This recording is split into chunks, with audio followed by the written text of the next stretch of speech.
Hello বন্ধুরা, Roni bike রিপেয়ারে তোমাদের সবাইকে স্বাগত। তো এই যে এফজেড বাইকটা দেখছো, এর অয়েল সিলটা কেটে গেছে। তো যে কাস্টমার ছিল, কাস্টমারটা বাড়ি থেকে গাড়িটা আনার সময় রডটা মুছে এনেছে। তো এই যে তোমাদের অল্প কিছু দেখাতে পাচ্ছি, এই যে অল্প কিছু অয়েল আছে, মানে ঘেমে যেইটুকু পড়েছে নিচে। তো আজকে আমি অয়েল সিলটা রিপেয়ার করব, অয়েল সিলটা চেঞ্জ করব না। তো তোমরা সবাই জানো যে এফজেডএসের অয়েল সিলের দাম প্রায় 330, 350 কাছাকাছি। তো চলো অয়েল সিলটা কী করে রিপেয়ার করব তোমাদের দেখাচ্ছি। তো কন্টিনিউ ভিডিওটা দেখতে থাকো, তাহলে অবশ্যই ভালোই বুঝতে পারবে।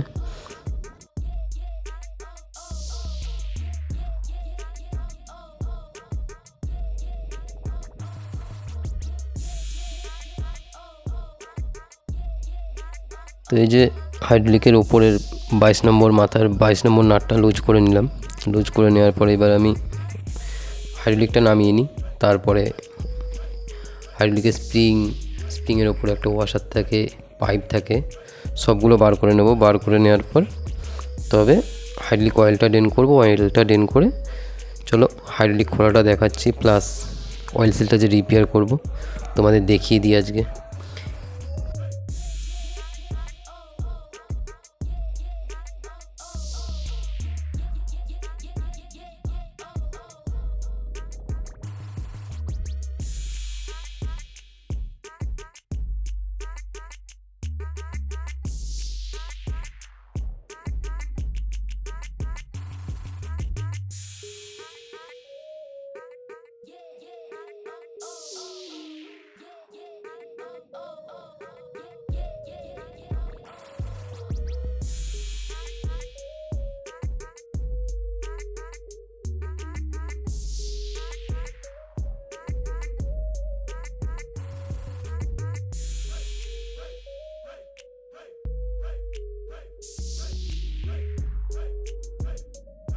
এই দেখতেই পাচ্ছ ভেতর থেকে স্প্রিংটা বার করে নিলাম, তার আগে পাইপটা বার করেছি। স্প্রিং আর ওয়াশার দুটোই আছে একসাথে।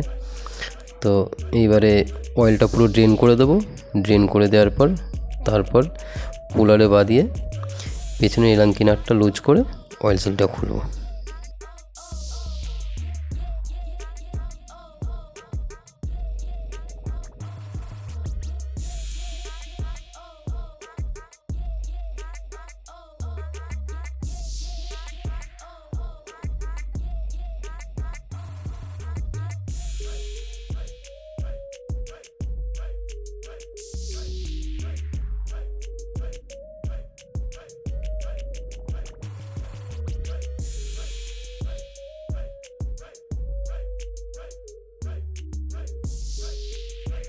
তো এই যে অয়েলটা ঝরার জন্য আমি একটা টির মধ্যে হাইড্রোলিকটাকে ফাঁসিয়ে আটকে রেখেছি, যাতে অয়েলটা পুরো বেরিয়ে যায়। পুরো তো বেরোয় না, কিছুটা থাকেই, তাও যতটা বার করা যায়। তো অয়েলটা ঝরে যাক। এই যে এবারে আমি পুলারে বাঁধালাম, বাঁধিয়ে নাটটা একটু পিটে নেব, তাহলে নাটটা খুলতে সুবিধা হবে, লুজ হয়ে যাবে। তো এই পিটিয়ে নিয়েছি। এইবারে নাটটাকে এলাঙ্কি দিয়ে খুলবো, একবারে খুলে যাবে।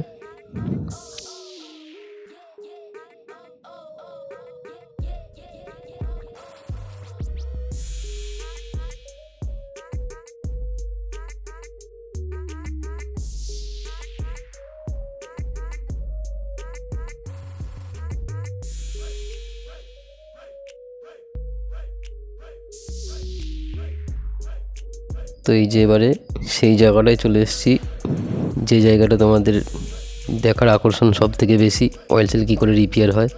তো চলো অয়েল সিলের ওপরের লকটা খুলে নিলাম। এবার অয়েল সিলটা বার করব। অয়েল সিলটা বার করে দেখাচ্ছি অয়েল সিল কীভাবে রিপেয়ার করতে হয়। এটা তুমি Honda, Hornet, SZ-RR, FZS, Pulsar 220, Pulsar 180 সব বাইকেই অয়েল সিল রিপেয়ার করে লাগাতে পারবে। তো এই যে অয়েল সিলটা বার করে নিয়েছি। অয়েল সিলটা বার করে নেওয়ার পর এইবারে এই যে স্প্রিংগুলো স্প্রিংগুলো আমি খুলে নিচ্ছি। যে ওরিং স্প্রিংগুলো থাকে স্প্রিং দুটোকেই খুলে নিলাম, দিয়ে নিচের যে স্প্রিংটা থাকে এই স্প্রিংটা আমি 1 ইঞ্চি কেটে দেব, কেটে ছোট করে দেব। তো এর একটা মুখ থাকে, একটা হলো সরু মুখ আর একটা হলো বড় মুখ। তো আমি কাটবো বড় মুখটা, কারণ সরু মুখটা আমি তৈরি করতে পারবো না, আর বড় মুখটা কাটলে বড় মুখটা আপনা আপ তৈরি হয়ে যাবে। তো 1 ইঞ্চি কেটে দিই, কেটে দেওয়ার পর তারপরে স্প্রিংটাকে আবার লক করে দেবো। লক করে দিয়ে তারপরে দুটো স্প্রিং কাটবো, দুটো স্প্রিং কেটে ছোট করে দিয়ে লক করে তারপরে ফিটিং করব। এক চান্সে হাইড্রোলিক দিয়ে যে অয়েল বেরিয়ে যাচ্ছিলো সেই অয়েল বেরোনোটা টোটালটাই বন্ধ হয়ে যাবে। তো এই যে দেখো হাইড্রোলিকের স্প্রিংগুলো কেটে রেডি করার পর এইবারে মোটা মাথাটার মধ্যে সরু মাথাটা ঘুরিয়ে ফিটিং করে দেবো। এতে কী হবে, হাইড্রোলিক যে অয়েল সিলটা একটু টাইট হয়ে যাবে, তাতে করে অয়েল সিল দিয়ে আর অয়েল লিক করবে না। তো এই মোটা স্প্রিংটা ফিটিং করা হলো। এবার ছোটো স্প্রিংটা একটু কেটে নিই। ছোটো স্প্রিংটা বেশি করে কাটলেও অসুবিধা নেই, কারণ ছোটো স্প্রিংটা টেম্পার কম, তো ছোটো স্প্রিংটা একটু বেশি করে কাটলেও কোনো অসুবিধা নেই। তো সেই একই সিস্টেমে ওই মোটা মাথাটা কেটে দিলাম, আর সরু মাথাটা মোটা মাথাটার ভেতরে দিয়ে একটু ঘুরিয়ে দিলাম, তাতে লক হয়ে গেল স্প্রিংটা, ওরিংটা লক হয়ে গেল। তো চলো এইবার অয়েল সিলের মধ্যে পরিয়ে নিই। অয়েল সিলের মধ্যে পরিয়ে নেওয়ার পর তারপরে হাইড্রোলিক অয়েল সিল যেভাবে ফিটিং করা হয়, প্রথমে অয়েল সিলের নিচে স্প্রিং থাকে আর একটা ওয়াশার থাকে, স্প্রিং বলছি কেন, এটা দুটো ওয়াশার থাকে, ওয়াশার দুটোকে দিয়ে দেবো, এটা সকেট একটা ওয়াশার। তো এই দুটো দেওয়ার পরে তারপর অয়েল সিলটা বসাবো, অয়েল সিলটা বসিয়ে লক বসাবো, লক বসে তারপর উপরে যে ডাস্ট ক্যাপটা বসিয়ে দেবো। ডাস্ট ক্যাপটা অবশ্যই ভালো করে পরিষ্কার করে দেবে, কারণ নোংরা থাকলে ফের অয়েল সিলটা মানে লাস্টিং করবে না, ওখান দিয়ে অয়েল বেরোনো শুরু করবে। তো চলো এবারে ফিটিং করে নিই, তোমরাও দেখতে থাকো, ভিডিওটা কন্টিনিউ দেখতে থাকো, আর যদি ভালো লাগে তো অবশ্যই শেয়ার করো।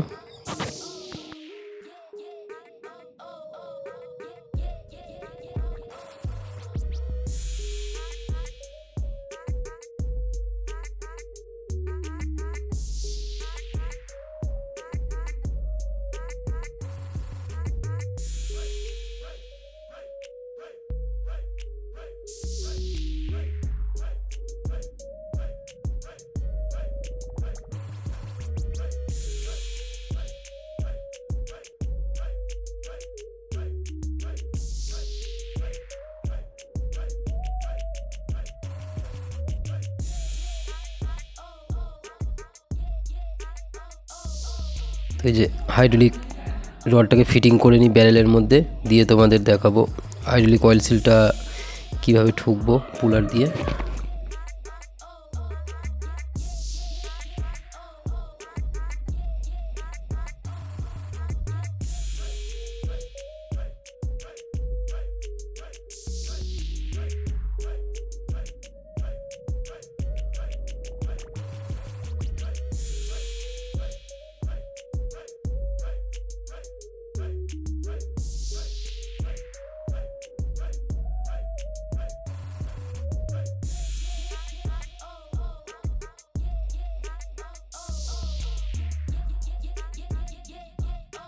এই যে দেখতেই পাচ্ছ অয়েল সিলটা ফিটিং করার আগে বুশটা দিলাম, তার উপরে ওয়াশারটা। এইবারে এ দুটোকে বসিয়ে দেবো, ওই উপরে ওয়াশারটায় ওই পুলারটা দিয়ে ঠুকলে বুশটা বসে যাবে। এইবারে আমি অয়েল সিলটা ফিটিং করব একই রকমভাবে।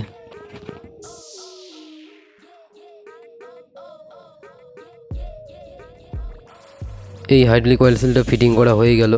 এরা লক করবো অয়েল সিলটা, লক করার পর ডাস্ট ক্যাপটা চাপাবো, তাহলে ব্যাস হাইড্রোলিকের কাজ কমপ্লিট। তো 100% গ্যারেন্টি অয়েল লিকেজ করবে না। তো আর একটা ভিডিও তোমাদের সামনের দিন নিয়ে আসবো, সেটা হলো FZS SZ এই গাড়িগুলোর খুব হাইড্রোলিক পাইপে দাগ চলে আসে, স্ক্র্যাচ চলে আসে। তো সেই স্ক্র্যাচটা কীভাবে পালিশ করা হয়, দাগগুলো কী করে পালিশ করে তোলা হয়, সামনের দিন তোমাদের জন্য সেই ভিডিওটা নিয়ে আসবো। তো চলো, যদি ভিডিওটা ভালো লাগে শেয়ার করো, লাইক করো, আর যদি কিছু জানার থাকে কমেন্ট অবশ্যই করো, অবশ্যই রিপ্লাই দেবো। তো আজকের জন্য এইটুকুই, টাটা।